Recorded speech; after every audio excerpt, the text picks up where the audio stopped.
You're watching Public Affairs. Berkowitz is my name and politics is our game. And we will be doing lots of political economy this evening because we have as our guest Sam Peltzman. He is economics professor emeritus at the University of Chicago's Booth School of Business. He spent 32 years teaching there. He is now professor emeritus. There's virtually nothing that Sam doesn't know about economics, whether it's microeconomics, whether it's macroeconomics, or as we used to say at Chicago, money. We didn't really use that word, macroeconomics, right, Sam? That's right. Right, so it was micro and money and industrial organization, which was Sam's field, the greats. But, you know, people are watching this on May 13th. We're taping this, I should say, on May 11th. They'll be watching it in a week or two. And you're still talking about what happened in 2008. All of a sudden, people were talking about some strange words. Seemed strange to me, Sam. I was, you know, an old economics student, and I thought I knew everything. And all of a sudden, people were talking about credit freezing over, and there was a crash in 2008.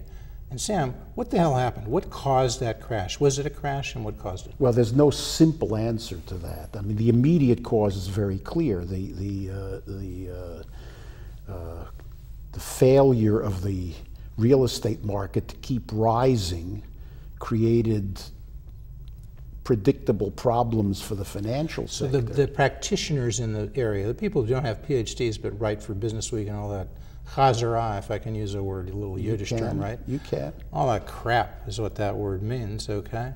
But did they get that right? They would talk about a bubble. They would say there was a real estate bubble. In all my life in economics, when I was an academic of sorts, I didn't think there were such things as bubbles, at least not at the University of Chicago Economics Department. Were there bubbles, Sam? Well, first of all, I think that that's more of an open question than it might have been in your day. It's now more of an open question. I think people like you might believe in bubbles. I think we're talking. You want to go back to the crash? We only got a half an hour here, Sam. Right, so exactly. This isn't like one of your classes where you can pontificate for 3 hours. You know? I'm not going to pontificate for 3 hours. I'm trying to avoid that. Okay. I think everybody who was observing the scene at that time, including me, kind of knew that there were these problems facing the financial sector. But let's be honest, very few of us appreciated the depths of those problems. And those are problems within the financial arena, problems with the real estate market bubble, and problems with the softness of the financial institutions? Is that what you mean, Sam? Well, they were holding worthless paper. And you knew that? No, I knew that they were holding some. Look. You didn't know the extent of it? Look, that's right. I think that anybody who tells you that they saw the crash coming is either lucky or lying, right? The one thing that I think all of us missed was how deep these problems were, and that it led to a financial crisis. So going back, the causes of these were Fannie Mae and Freddie Mac. That's why I said it's not. The main cause was pushing ownership of houses by people who didn't have the means to do it, and Fannie Mae and Freddie Mac said, let's get it out there, let's make it so that these people can buy them. Don't worry about, we had liar loans, all of this stuff everybody knew was going on, but the incentive was expand, and am I right? So it was kind of a government-led recession, government-led crash. Yeah, you have government-led bubble. Well, you have on the other side a regulated financial sector which had very powerful incentives to take excessive risk. And so when you say they were pushing this, they had a very receptive audience on the other end. Who are you talking about now? I'm talking about any financial institution that's either explicitly or implicitly guaranteed by the government. Okay. They have So we're talking about ipso banks. We're talking about ipso banks. that facto. Big banks like Big Citicorp, banks, right? Okay. all banks. All banks. All banks, but big banks too. And some of the investment banks like Goldman Sachs and so forth. They were all a little into this bit more game. Complicated because they weren't explicitly guaranteed, but they were implicitly. They knew the government might rush in with a bailout, right? Yes. Okay. Yes. It's not the people who own them, it's the people who are creditors of them that react to that. The people who are creditors of anybody from a depositor to somebody who's buying, giving a short-term loan to Goldman Sachs. And you're saying, and they had incentive to give these loans, get high rates of return, and hope that if something went wrong and Goldman Sachs might not have funds to pay them, Goldman Sachs would be bailed out, and they would thus bail out the creditors. Is that the line? And the banks as well. You out there. How much capital does your bank have against your deposits? Not so much. You don't know, and you don't care. Because they have $100,000 insurance. $250,000 It was right now. pushed up to $250,000, right? And who did that? Ben Bernanke at the Fed had the power to do that, right? No, that requires That required legislation. congressional action? Yes, it does. Your colleague, Professor Davis at the University of Chicago Booth School of Business, I think he said they were lender of last resort, the Fed, and that was one of those things I think he said they were able to expand, I thought he said, expand FDIC protection for money market funds, right? Yes, they were. The Fed did that, not the Congress. Fed did that, yes. Okay. Yes. The 100 to 250 you're saying was done by Congress? Yes. Okay. Eventually. But eventually Milton they can Friedman do. blessed that all. You know what? You know what? They can do whatever they want in the Who is short they? run. The Fed and the Federal Treasury. Reserve System and the Treasury. Federal Reserve System. They and the can Treasury. do whatever they want in the short run. Because nobody's looking. And it's not because nobody is looking. They have they got arrogated to themselves the power to do that. And that's not good. Good, bad, it's a fact. Would you and I have to live as with. As an economist, also who knows something about freedom. As an economist and a political citizen of a free country, I have a lot of problems with that. Yeah, not so But good. it's the way. That's the world we live in. So, Professor Stephen Davis, a colleague of yours, came here last week, and he Very said, valued. you speak well of him. Yes. And he said, under those circumstances, the $700 billion bailout was a good idea. You agree? Do I agree that the bailout? Let's go. Now you're getting to what was done in reaction to the crisis. Was that a good idea? I think that was a bad idea. What would you have done if you were there? Well, I would have done. Let's be a little bit careful about what we're talking about. The bailout that you're talking about is rescuing effectively bankrupt banks. Citi and Bank of America were functionally bankrupt in the depths of this thing. Rescuing them with government money. Rescuing bankrupt banks? Yeah. Because they said a lot of these banks paid back all their money. So they were bankrupt then. Oh, at that time. At that time, the value of their assets was less than the value of their liabilities. So the Fed came in and bailed them out. The Fed came in and made it good. Made them good. Made it good. You wouldn't have done that. I would not have done that. I would have had a recapitalization, all of that kind of thing. What does that mean? Recapitalization. The government closes down the bankrupt banks. And people take losses. Shareholders take losses under your schematic, right? They did take very substantial losses. They did under what the Fed did. Look, the government did. Yes. Even though there was a $700 billion bailout, you're saying banks took losses? The equity holders took substantial losses. Yes, yes. As a part of that arrangement, they were diluted down. So how would yours be any different with a recapitalization? They would be wiped out. They wouldn't just losses. They would be wiped out. Okay. The unsecured creditors would take losses. Okay.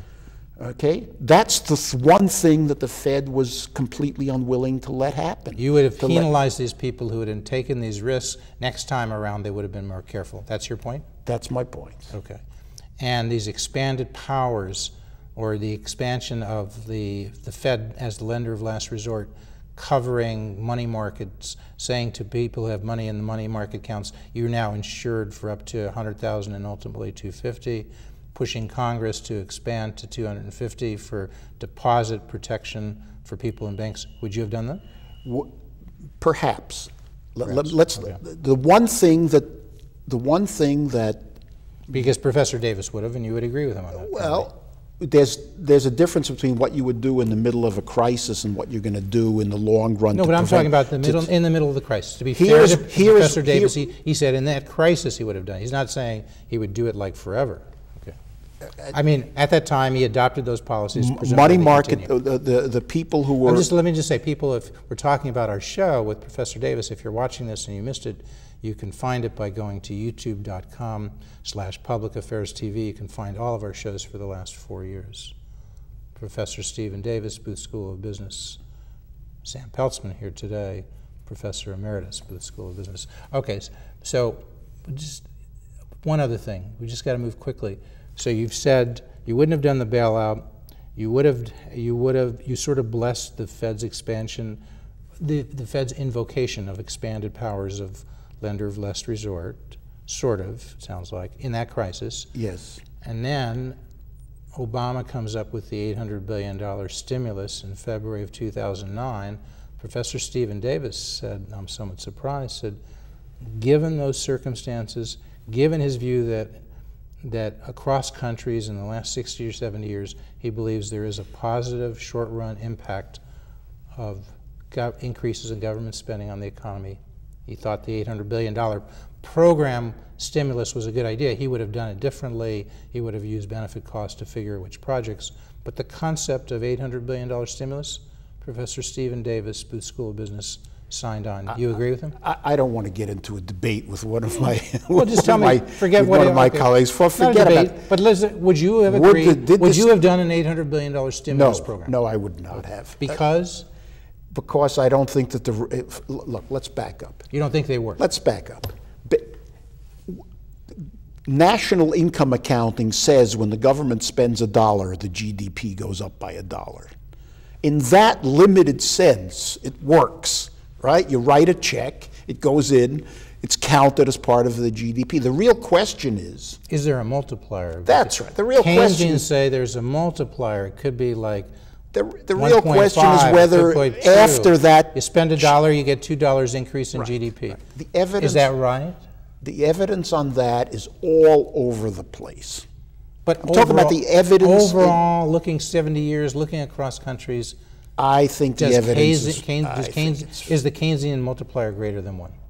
No. I think that there's... Let's just say there's no... There's nothing like it. That there is. And look at this time. It didn't work. It didn't work. It didn't work. Now, there are Keynesians who said because it was a drop wasn't in the enough. bucket. If you have a $16 trillion economy, you can't just have $800 billion. Right. You need something like that gets you into the next thing that the Keynes himself never contemplated, and very few of the Keynesians have contemplated. What happens when the government runs out of credit? You mean right? Then you have to print. When they run, then you have to you have to monetize the debt. Well, we've gone to $16 trillion in debt, but when the Reagans, you remember this, when Reagan was there and the supply-siders were there and they said you're going to run some deficits for a while, but don't worry, keep the economy going. Milton Friedman would say, don't raise taxes, even if you're going to have a deficit, starve the beast. Eventually, if there's a deficit, they'll have to deal with it. There's not too much evidence. Didn't Friedman say that? He did, but there's not too much evidence. It doesn't work. It doesn't work. By starving the beast, they just continue to spend, right? They just continue to spend, yes. But still, where the supply-siders, in general, they were saying deficits don't matter. Now, Republicans, conservatives, maybe even economists who are conservative, seem to say deficits matter. You know, they don't matter until they matter. They matter at some point, is your point. Yeah, and we don't know when. Does the national debt matter when it goes from $9 trillion to $16 trillion? Of course, but we don't know. Right now, don't know when. Right now, we have been living off the cuff at very cheap interest rates. That could change in a dime. That's the Bernanke policy, is to keep interest rates at zero, right?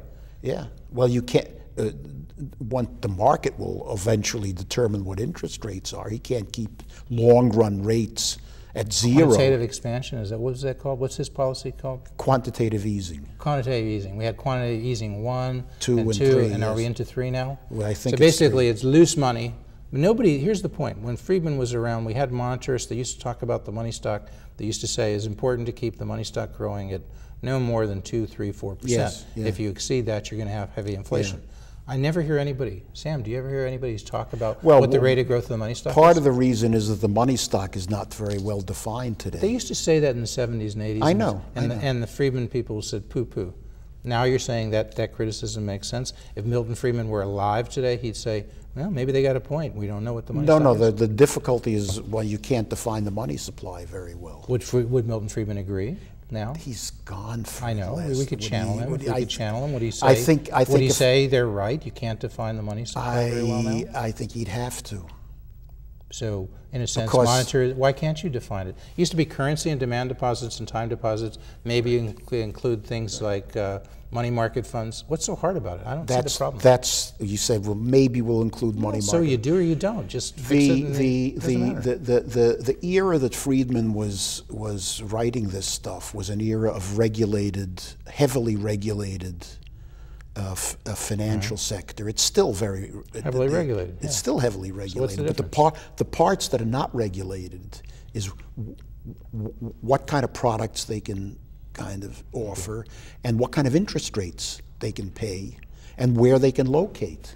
So stuff like money market funds arose as a substitute for bank deposits. All right? If you say, well, we're gonna bring the money market funds within the ambit of control of the money supply by the Federal Reserve, you'll have a substitute for the money market funds if that becomes confining. So the Federal Reserve can set its balance sheet. It can do that.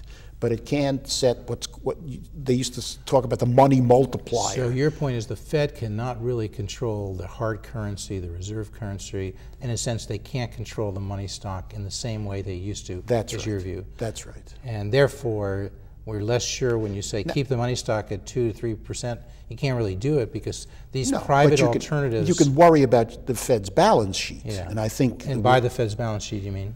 All the basically it's currency and bank reserves. Okay. That's the one side of it. They can control that. They can control that. We used to call that high-powered money. High-powered money. And they can still do it. They can still do that. And are they doing a good job? Is Ben Bernanke doing a good job? Or is he letting it go and eventually we're going to have hyperinflation? Okay, so let's go back to the crisis. The one thing that I think that he will go down in history as finally doing the right thing was flooding the system with liquidity. That was the right thing. That was the right thing to do in that circumstance. In 2009? Right. Did it turn it around right then? Did the economy all of a sudden become okay? It prevented a credit crisis from turning into a monetary implosion. You give Bernanke credit for that. Give him absolute credit for that. You give Bush, I give him credit for nothing else. Going to Bernanke and agreeing with him, all right? You sort of agreed with him, right?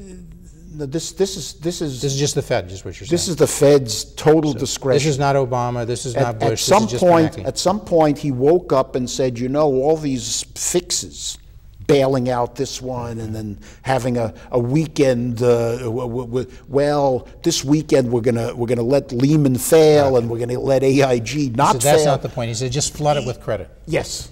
Liquidity. With liquidity, yes. And he doubled the size of the balance sheet. He doubled high-powered money overnight.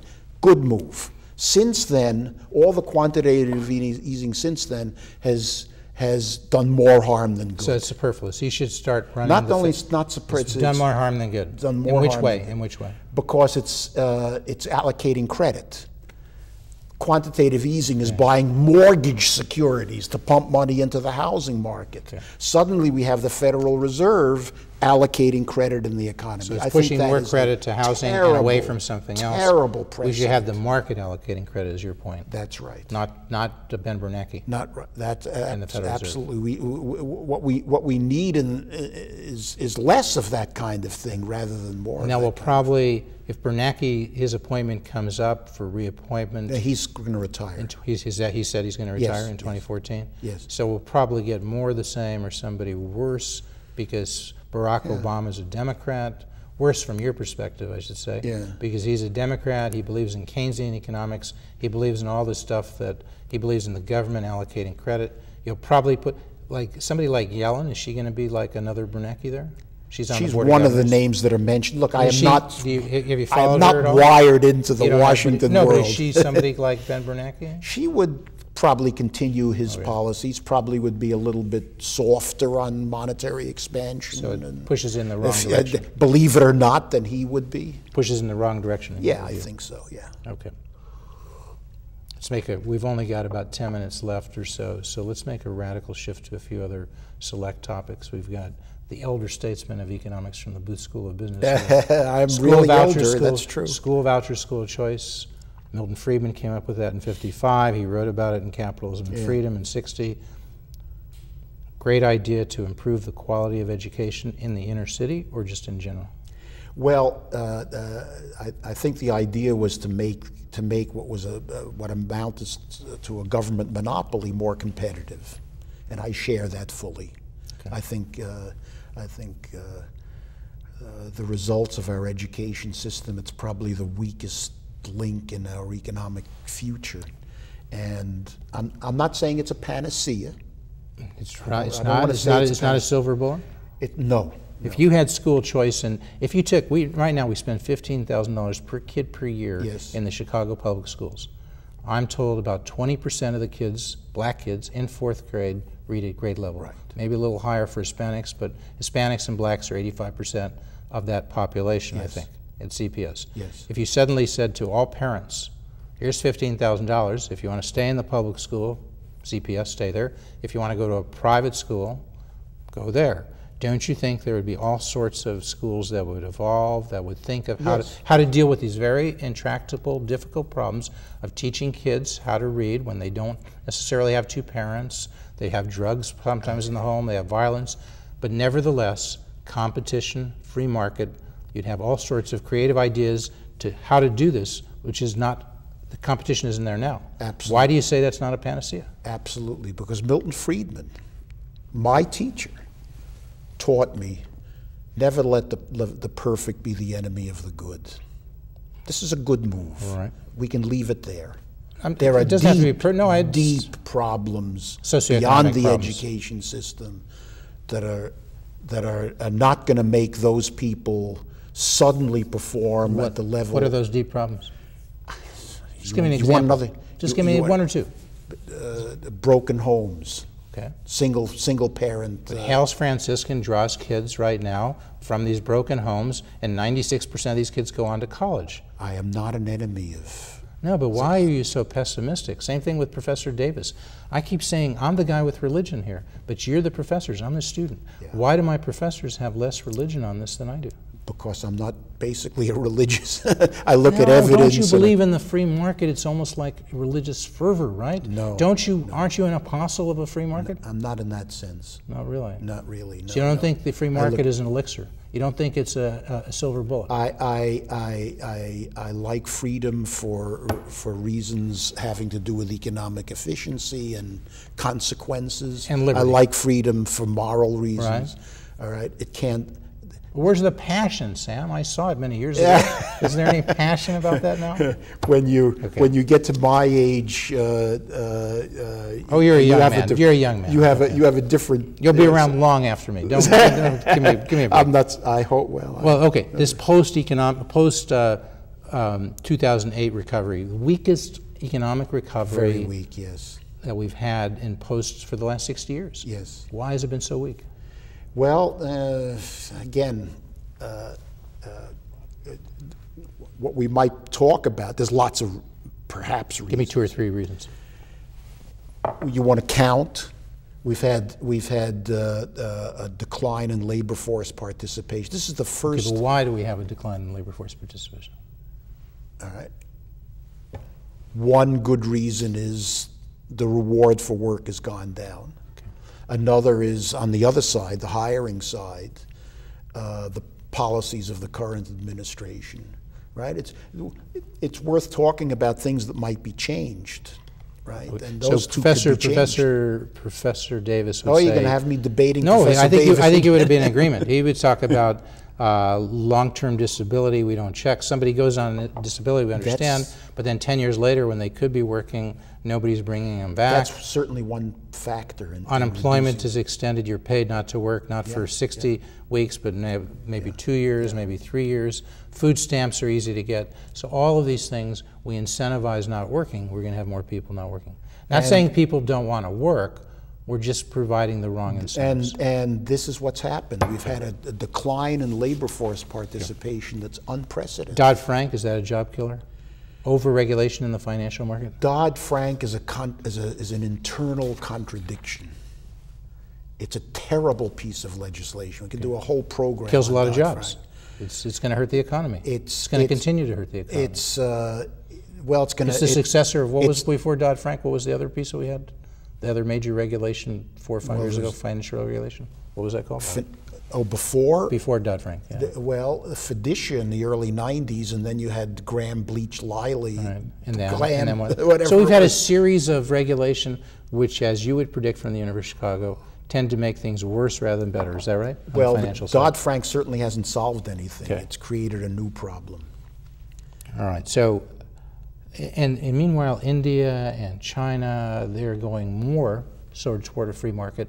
We're in the United States going more toward regulation. So if the 20th century was the American century, would you say the 21st century might be the Chinese century? That remains to be seen. The Chinese have a lot of long-term problems of their own. But they are going more toward, on environmentalism, we're the big environmental, raise costs. India and China, they don't have those environmental regulations. Are they going to outcompete simply on those types of things alone? No, not necessarily. They have their own problems that will catch up when their economic development their reaches lack of freedom. Because their of this, lack of any capitalism and freedom. Milton Friedman would say this, right? Flip sides of the same coin.